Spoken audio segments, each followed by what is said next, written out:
Bollywood silver screen presenting Cinderella man. ये एक सच्ची कहानी है। इस कहानी को शायद हम 20 मिनट में सुन लें, लेकिन इस कहानी का हर एक लम्हा, हर एक एहसास किसी ने अपनी जिंदगी में जिया है, उसे एक्सपीरियंस किया है।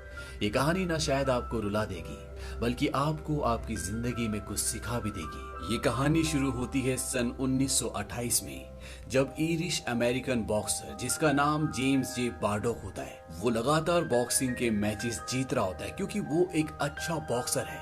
उसका एक दोस्त भी होता है जिसका नाम है जो, वो उसका मैनेजर भी है, जिसके साथ मिलकर वो कई बॉक्सिंग मैचेस जीतता है क्योंकि वो एक अच्छा बॉक्सर है। लेकिन उसकी बॉक्सिंग से बहुत अच्छी कमाई नहीं हो रही होती। साथ ही साथ जेम्स की फैमिली भी होती है। वो अपने बच्चों से, अपनी पत्नी से बहुत प्यार करता है। जेम्स की पत्नी का नाम मेई होता है और वो भी जेम्स से बहुत प्यार करती है, लेकिन वो नहीं चाहती कि वो बॉक्सिंग करे क्योंकि बॉक्सिंग के खेल में जान का खतरा है, उसमें चोट लगती है। लेकिन वो ये भी जानती है कि अगर जेम्स बॉक्सिंग नहीं करेगा तो उनके घर का खर्चा नहीं चल सकता।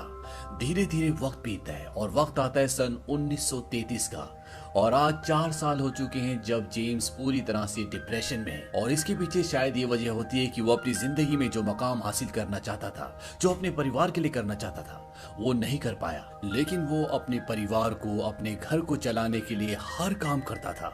वो लॉन्ग शोर नामक की कंपनी, जो कि एक डॉक था जहाँ पर लोडिंग और अनलोडिंग का काम होता था, वहां पर काम करने के लिए भी जाता। लेकिन यहाँ पर हर रोज हर एक इंसान को काम नहीं मिलता। साथ ही साथ वो बॉक्सिंग भी करता। वो अपनी पत्नी को बताता है कि आज रात को मेरा मैच है, इस मैच में चाहे मैं हारूं या जीतूं, मुझे $50 मिलेंगे, जो कि एक अच्छा अमाउंट होता है। जेम्स घर से निकलकर सीधा डॉक पे जाता है जहां पर उस दिन उसे काम नहीं मिलता। और जब वो वापस घर आता है तो उसकी बेटी उसे बताती है कि जे ने चोरी की है। जेम्स के बेटे का नाम जे होता है, और जब वो जे से पूछता है तो वो कुछ नहीं बोलता।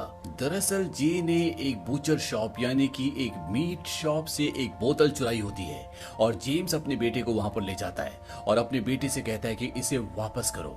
वो उसे वापस करता है। जेम्स कहता है कि इसने इसके पैसे नहीं दिए थे, और इसके बाद ये दोनों वहां से बाहर आ जाते हैं। जे अपनी डैड को बोलता है कि मेरे दोस्त को उसके माँ बाप उसके अंकल के पास भेज रहे हैं क्योंकि उनके पास उसे पालने के लिए पैसे नहीं है। जेम्स अपने बेटे से कहता है कि मुझसे वादा करो, जिंदगी में चाहे कैसी भी सिचुएशन आए तुम चोरी नहीं करोगे। जे कहता है कि मैं वादा करता हूँ डैड। जेम्स कहता है कि मैं भी तुमसे वादा करता हूँ कि मैं तुम्हें अपने आप से दूर कभी नहीं भेजूंगा। अब रात को जेम्स अपना बॉक्सिंग मैच खेलने के लिए जाता है, और वहां पर उसका दोस्त और उसका मैनेजर जो जब उसके हाथों को चेक करता है तो वो देखता है कि उसके हाथ में अभी भी हल्का सा फ्रैक्चर होता है। हालांकि जेम्स ने उसे नहीं बताया होता, लेकिन जब वो उसके हाथों को चेक करता है तो उसे पता चल जाता है।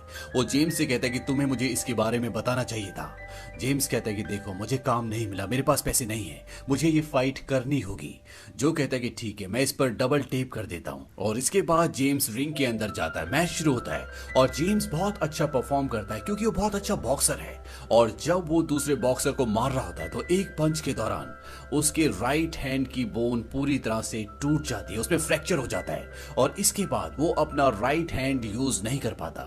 जो उसे कहता है कि तुम्हें अपना लेफ्ट हैंड यूज करना होगा। और फाइट का जब अगला राउंड शुरू होता है, उसके हाथ में इतना पेन होता है कि वो अपने राइट हैंड को यूज कर ही नहीं पा रहा होता, और इस तरह से पूरा मैच खराब हो जाता है। रेफरी मैच को रोक देता है, और वहां पर जितनी भी ऑडियंस होती है वो इस बात से बहुत नाराज हो जाती है। वो रिंग के अंदर पॉपकॉर्न और पीनट्स फेंकना शुरू कर देती है, और रेफरी को बीच में ही बॉक्सिंग मैच रोकना पड़ता है। इस बात से जो बॉक्सिंग कमेटी होती है वो बहुत नाराज हो जाती है, क्योंकि अगर इसी तरह के और भी बॉक्सिंग मैच होते रहे तो वो अपनी ऑडियंस को खो देंगे। और वो जेम्स के दोस्त जो को, जो कि उसका मैनेजर है, उसे बोलते हैं कि हम जेम्स का लाइसेंस रद्द कर रहे हैं, उसने बॉक्सिंग में जो करना था वो कर दिया, अब वो बॉक्सिंग मैच नहीं खेल सकता। इस बात से जेम्स को बहुत दुख होता है, और वो बॉक्सिंग कमेटी के मेंबर से कहता भी है कि मेरे साथ ऐसा मत करो, लेकिन वो उसकी बात नहीं सुनते। वो कहते कि तुम घर जाओ। इस बात से जेम्स पूरी तरह से टूट जाता है, क्योंकि बॉक्सिंग ही उसकी जिंदगी में सब कुछ है, वो उसका सपना है, और आज उसका सपना, उसका सब कुछ टूट गया। वो वापस अपनी पत्नी के पास जाता है, लेकिन उसके अंदर जितना दुख होता है वो अपनी पत्नी को नहीं बताता। वो कहता है कि उन्होंने मुझे पैसे नहीं दिए, उन्होंने कहा कि ये मैच एक एम्बैरेसमेंट था, और साथ ही साथ मेरा बॉक्सिंग लाइसेंस भी रद्द कर दिया गया, अब मैं कभी भी बॉक्सिंग नहीं खेल सकता। इस बात से उसकी पत्नी को दुख भी होता है और खुशी भी होती है, दरअसल उसकी पत्नी नहीं चाहती थी कि जेम्स बॉक्सिंग करे क्योंकि ये एक खतरनाक खेल है। साथ ही साथ उसे दुख इस बात का होता है कि अब घर का खर्चा कैसे चलेगा। वो जेम्स को बोलती है कि शायद हमें बच्चों को मेरी सिस्टर के यहाँ पर भेज देना चाहिए क्योंकि हम उनका खर्चा अफोर्ड नहीं कर सकते। मैं अब सिलाई का काम ज्यादा करूंगी। जेम्स बोलता है कि नहीं, हम ऐसा नहीं कर सकते। मैं डॉग पर और भी ज्यादा काम करूंगा और अगर मुझे डॉग पर काम नहीं मिला तो मैं शू पॉलिश करूंगा। इस बात से जेम्स की पत्नी को दुख होता है। जेम्स अपनी पत्नी को बोलता है कि मुझे माफ कर दो, आई एम सॉरी। लेकिन उसकी पत्नी उसका साथ देती है, उस पर विश्वास करती है, उसे अपने गले से लगा लेती है। और जेम्स की यही सबसे बड़ी शक्ति होती है कि उसकी पत्नी हमेशा उसका साथ देती है, उससे प्यार करती है। और जेम्स के लिए भी उसकी पत्नी, उसके बच्चे ही सब कुछ है, वही उसकी दुनिया है। अगले दिन जब जेम्स डॉक पर जाता है और जब वो वहां पर काम करने के लिए लोगों को चुन रहे होते हैं तो वो जेम्स को भी चुन लेते हैं। हालांकि जेम्स के हाथ में 3 फ्रैक्चर होते हैं लेकिन वो किसी को नहीं बताता क्योंकि अगर उसने पैसे नहीं कमाए तो उसके घर में रात को खाना नहीं बन सकता। और जब वो डॉक पर काम कर रहा होता है तो जो उसके 7 आदमी अनलोडिंग कर रहा होता है वो बोलता है कि तुम्हारे हाथ में क्या हुआ। वो कहता है कि फ्रैक्चर हो गया। वो कहता है कि तुम मुझे काम में स्लो कर रहे हो, मुझे इस काम की जरूरत है। जेम्स बोलता है कि मुझे भी इस काम की बहुत जरूरत है। तभी वहां पर उनका सुपरवाइजर आ जाता है। वो बोलता है कि तुम्हारे हाथ में क्या हुआ। जेम्स के साथ जो आदमी अनलोडिंग कर रहा होता है वो कहता है क्या हम दूसरों से पीछे हैं। सुपरवाइजर के पास इसका कोई जवाब नहीं होता और वो वहां से चला जाता है। अब जेम्स ने अपने घर का इलेक्ट्रिसिटी बिल 4 महीनों से भरा नहीं होता, इसीलिए उसके घर की इलेक्ट्रिसिटी को काट दिया जाता है और उसके 4 महीनों का इलेक्ट्रिसिटी बिल होता है $44.12 और जबकि जेम्स के पास मात्र $6.74 होते हैं, यानी कि उसके पास बिल भरने के पैसे नहीं है। जेम्स ने पहले अपने घर की सारी चीजें बेच दी होती, अब उसके पास बेचने के लिए कोई भी चीज नहीं है और यहाँ पर इन्हें लाइट की बहुत ज्यादा जरूरत है। एक बार को ये अंधेरा दूर करने के लिए कैंडल जला सकते हैं लेकिन यहाँ पर इतनी ठंड होती है कि ये बिना हीटर के नहीं रह सकते, इसीलिए इनके बच्चों की तबीयत खराब होना शुरू हो जाती है। और एक दिन जब जेम्स घर पर आता है तो उसके बच्चे घर पर नहीं होते। उसकी पत्नी जेम्स को बताती है कि मैंने अपने बच्चों को अपने पिता और अपनी सिस्टर के घर पर भेज दिया है। इस बात से जेम्स को बहुत दुख होता है। वो अपनी पत्नी से कहता है कि अगर हम साथ नहीं रह रहे इसका मतलब हमने सब कुछ खो दिया, हमने हार मान ली है। मैंने अपने बेटे की आंखों में आंखें डालकर कहा था कि मैं तुम्हें कभी भी अपने आप से दूर नहीं भेजूंगा, तुमने मेरे वादे को तोड़ दिया है। जेम्स की पत्नी कहती है कि तुम घर पर नहीं थे, मुझे इस बारे में नहीं पता था, मुझे माफ कर दो। जेम्स वहां से चला जाता है। ये जेम्स के लिए, उसकी पत्नी के लिए उनकी जिंदगी का सबसे मुश्किल दौर होता है जहां पर उनके पास मात्र $44 नहीं होते कि वो अपनी बिजली का बिल जमा कर सके। जेम्स घर से निकल जाता है और वो पब्लिक असिस्टेंस रिलीफ ऑफिस जाता है। ये लोग दूसरों की मदद करते हैं जिन्हें पैसों की जरूरत होती है और जेम्स को यहाँ पर $19 दे दिए जाते हैं। इसके बाद जेम्स उस जगह जाता है जहां पर वो बॉक्सिंग मैच किया करता है। वो वहां के कैफेटेरिया में जाता है। यहाँ पर जेम्स को सब जानते हैं। जेम्स उन्हें कहता है कि डॉक पर मुझे हर रोज काम नहीं मिलता और ना ही मेरे पास इतने पैसे हैं कि मैं अपनी बिजली का बिल जमा कर सकूं। इस वजह से मुझे अपने बच्चों को अपने घर से दूर भेजना पड़ा और मुझे अभी भी अपने बिल को जमा करने के लिए $18.38 चाहिए ताकि मैं अपनी बिजली का बिल जमा करके अपने बच्चों को वापस ला सकूं। वो कहता है तुम सब मुझे जानते हो कि अगर मैं कहीं और जा सकता तो मैं कभी भी यहाँ पर नहीं आता। इसके बाद वो अपनी कैप निकालता है और वहां पर जितने भी लोग होते हैं वो सब कुछ न कुछ पैसे उसकी कैप में डालते हैं। जेम्स की आंखों में आंसू होते हैं। उसने इतने बुरे दिन अपनी जिंदगी में कभी भी नहीं देखे होते। यहाँ पर जेम्स का मैनेजर जो कि उसका दोस्त भी होता है वो भी होता है और जेम्स उसके पास जाता है। वो उसे बोलता है कि आई एम सॉरी जो कहता है कि तुम सॉरी किस लिए कह रहे हो, क्योंकि वो जानता है कि जेम्स एक स्वाभिमानी इंसान है। ये तो हालात है जिसने उसे ऐसा करने पर मजबूर कर दिया। वो जेम्स से पूछता है कि कितने पैसे कम हैं। जेम्स गिनकर उसे बताता है कि $1.50 और जो उसे $1.50 देता है। और इस तरह से जेम्स अपने घर का इलेक्ट्रिसिटी बिल जमा करता है और उसके तीनों बच्चे घर वापस आ जाते हैं। वो घर आकर बहुत खुश हैं। लेकिन जेम्स की जिंदगी का संघर्ष अभी भी खत्म नहीं हुआ, पर अब उसके हाथ का फ्रैक्चर ठीक हो चुका है। हाथ के फ्रैक्चर होने के बाद भी उसने डॉक पर काम किया और इस दौरान उसे अपने उल्टे हाथ को ज्यादा इस्तेमाल करना पड़ता था क्योंकि उसके सीधे हाथ की हड्डी टूटी हुई थी। एक दिन उसका मैनेजर, उसका दोस्त जो उसके पास आता है और वो कहता है कि मैंने तुम्हारे लिए एक फाइट अरेंज की है और इसके लिए मैंने बॉक्सिंग कमीशन से बात भी कर ली है। ये तुम्हारा कमबैक नहीं है, तुम्हें सिर्फ एक फाइट खेलने का मौका मिलेगा और इसके लिए तुम्हें $250 दिए जाएंगे और तुम्हारा मुकाबला जिसके साथ है उसका नाम है कॉन ग्रिफिन।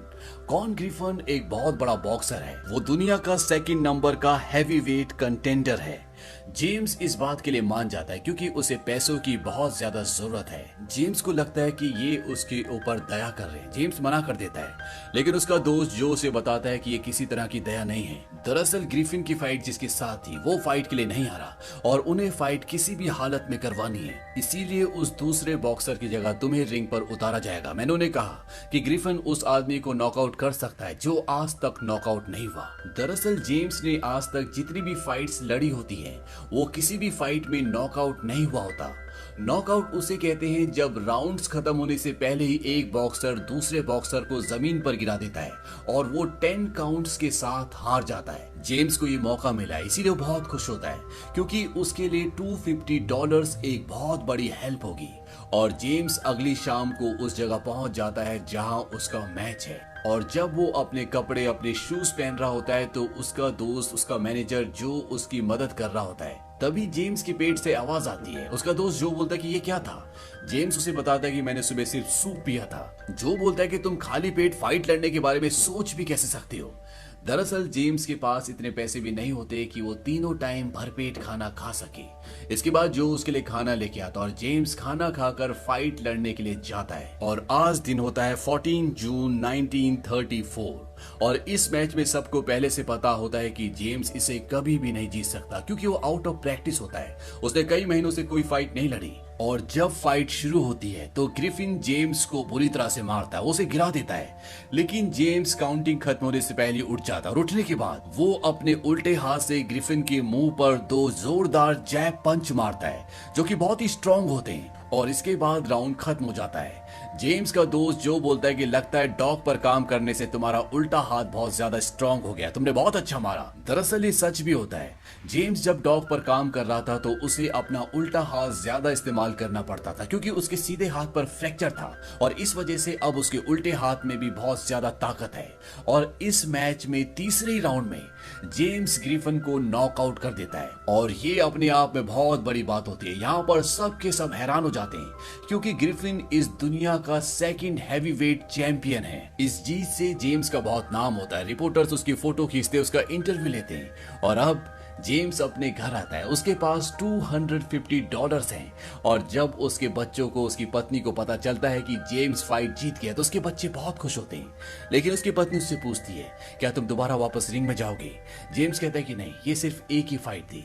इस बात से उसकी पत्नी को तसल्ली मिलती है क्योंकि वो नहीं चाहती कि जेम्स दोबारा से रिंग में जाए क्योंकि वो उससे प्यार करती है, उसे खोना नहीं चाहती। और अगले दिन जेम्स को अपने रूटीन में वापस जाना पड़ता है। वो डॉक पे जाता है क्योंकि उसे काम करना पड़ेगा। $250 जो उसे मिले थे उससे उसने अपने सारे बिल्स और सारा कर्जा चुका दिया होता है और अब उसके पास मात्र $5 है। उसका दोस्त जो उसके पास एक बार फिर से आता है और वो उसे बताता है कि तुम्हें एक 2nd चांस मिला है, तुम दोबारा से बॉक्सिंग कर सकते हो और ट्रेनिंग के लिए वो उसे $175 भी देता है। हालांकि जेम्स की पत्नी नहीं चाहती कि वो दोबारा बॉक्सिंग के लिए जाए, लेकिन जेम्स कहता है कि ये मेरा 2nd चांस है। उसकी पत्नी कहती है कि ऐसा नहीं कि मुझे तुम पर गर्व नहीं है, मैं तुम पर गर्व करती हूँ, मैं तुम्हारे साथ हूँ, लेकिन मैं तुम्हें खोना नहीं चाहती। लेकिन जेम्स अपनी पत्नी की नामंजूरी के बाद भी ये फैसला कर लेता है कि वो बॉक्सिंग के लिए जाएगा। उसकी पत्नी उसके दोस्त उसके मैनेजर जो के घर जाती है क्योंकि वो उसे ये कहना चाहती है कि तुम जेम्स को दोबारा रिंग में मत लाओ।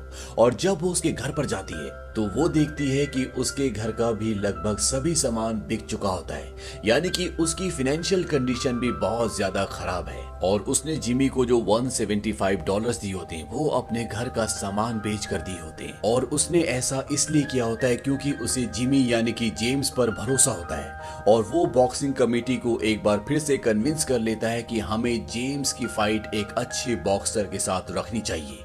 और अब जेम्स जे ब्रैडॉक पूरी मेहनत से प्रैक्टिस करता है और 16 नवंबर सन 1934 को उसका बॉक्सिंग मैच होता है जॉन हेनरी लेविस के साथ। ये मैच जेम्स के लिए इतना आसान नहीं होता क्योंकि जॉन हेनरी भी एक बहुत अच्छा बॉक्सर है और वो जेम्स के ऊपर हावी हो रहा होता है। कई राउंड निकलने के बाद जॉन हेनरी जेम्स के मुंह पर एक पंच मारता है जिससे उसका टीथ गार्ड निकलकर गिर जाता है और सबको ये लगता है कि अब जेम्स गिव अप कर देगा। लेकिन जेम्स को अपने बच्चों की, अपनी पत्नी की, अपने घर की याद आती है।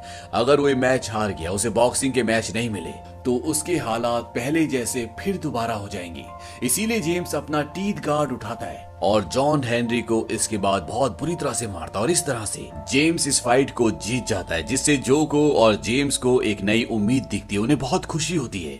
अब जेम्स के पास पैसे आ जाते हैं और वो पब्लिक असिस्टेंस रिलीफ ऑफिस जाता है, जो कि गवर्नमेंट का ऑफिस है, जहां से उसे $19 मिले थे उस वक्त जब वो अपने घर का बिल भी नहीं चुका पाया था। और वहां पर वो उससे कई गुना ज्यादा पैसे वापस कर देता है। धीरे धीरे जेम्स काफी सारी फाइट्स जीत जाता है और अब उसकी फाइट होगी वर्ल्ड के नंबर 1 चैंपियन से, जिसका नाम है मैक्स बेयर। और ये बहुत ही खतरनाक बॉक्सर होता है क्योंकि ये इससे पहले 2 फाइट्स में 2 लोगों को रिंग के अंदर मार चुका है। साथ ही साथ न्यूज़पेपर में ये भी खबरें छपती है कि ये बॉक्सिंग मैच नहीं है बल्कि ये एक मर्डर है। और साथ ही साथ जो इस मैच के प्रमोटर्स होते हैं वो जेम्स को और उसके दोस्त जो को अपने पास बुलाते हैं और वो उन्हें मैक्स की फाइट दिखाते हैं, जिसमें मैक्स बेयर बहुत बुरी तरह से अपने ओपोनेंट को मार रहा होता है। दरअसल ये एक तरह की उसे चेतावनी दे रहे होते कि तुम किससे लड़ने जा रहे हो। लेकिन जेम्स ब्रैडॉक की आंखों में जरा सा भी डर नहीं होता। वो हर तरह से इस फाइट के लिए तैयार है।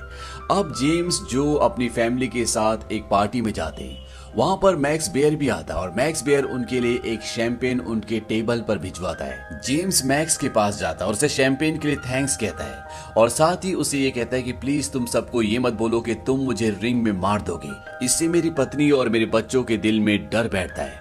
मैक्स उसे डराने की कोशिश करता है। वो कहता है कि तुम्हें फाइट से अपना नाम वापस ले लेना चाहिए, लेकिन जेम्स उसकी बातों से जरा सा भी नहीं डरता। और जब जेम्स की पत्नी वहां पर आती है तो मैक्स उसे कहता है कि तुम विधवा होने के लिए अभी बहुत यंग हो, मैं इसे मार दूंगा, उसके बाद तुम मेरे पास आ जाना। इस बात से जेम्स की पत्नी को गुस्सा आता है और वो उसके मुंह पर पानी फेंक कर वहां से चली जाती है। और घर आने के बाद वो जेम्स से कहती है कि तुम्हें इस फाइट को छोड़ना होगा, वो पहले ही 2 लोगों को मार चुका है और मैं तुम्हें खोना नहीं चाहती। तुम्हें अपने जीवन में जो करना है करो, तुम्हें बॉक्सिंग के मैचेस खेलने और लोगों के साथ खेलो, तुम्हें जितनी प्रैक्टिस करनी करो, लेकिन इस मैच से बाहर आ जाओ।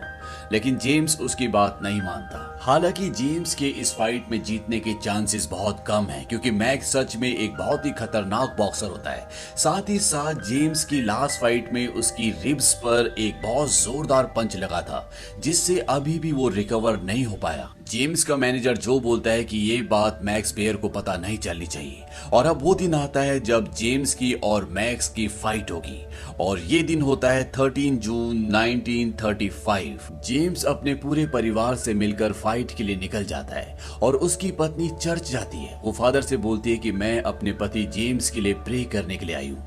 फादर कहता है कि यहाँ पर पहले बहुत सारे लोग उनके लिए प्रेयर कर रहे हैं। वहां पर बहुत सारे लोग होते हैं जो जेम्स ब्रैडॉक के लिए प्रेयर कर रहे होते हैं क्योंकि वो सबका हीरो होता है। वो डिप्रेशन से निकला, वो गरीबी से निकला और आज वो वर्ल्ड चैंपियनशिप जीतने के लिए फाइट करने जा रहा है। और ये देखने के बाद जेम्स की पत्नी जेम्स से मिलने के लिए जाती है क्योंकि जेम्स ने सबको जिंदगी में लड़ने की, आगे बढ़ने की और कभी ना हारने की एक हिम्मत, एक आशा दी होती है।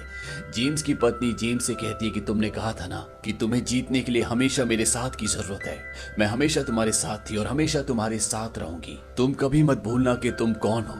तुम बुलडॉग और बागेन हो, तुम न्यू जर्सी की शान हो, तुम सबके लिए एक आशा हो, तुम अपने बच्चों के हीरो हो और मेरे दिल के चैंपियन हो। यहाँ पर जेम्स की जिंदगी से, उसके स्ट्रगल से, उसकी जीत से लोग इतने प्रभावित हो चुके होते हैं कि लोगों ने उसे कई सारे नाम दिए होते हैं। लोग उसे बागेन और बुलडॉग कहते हैं क्योंकि जिस शहर में जेम्स रहता है उस शहर का नाम बागेन है।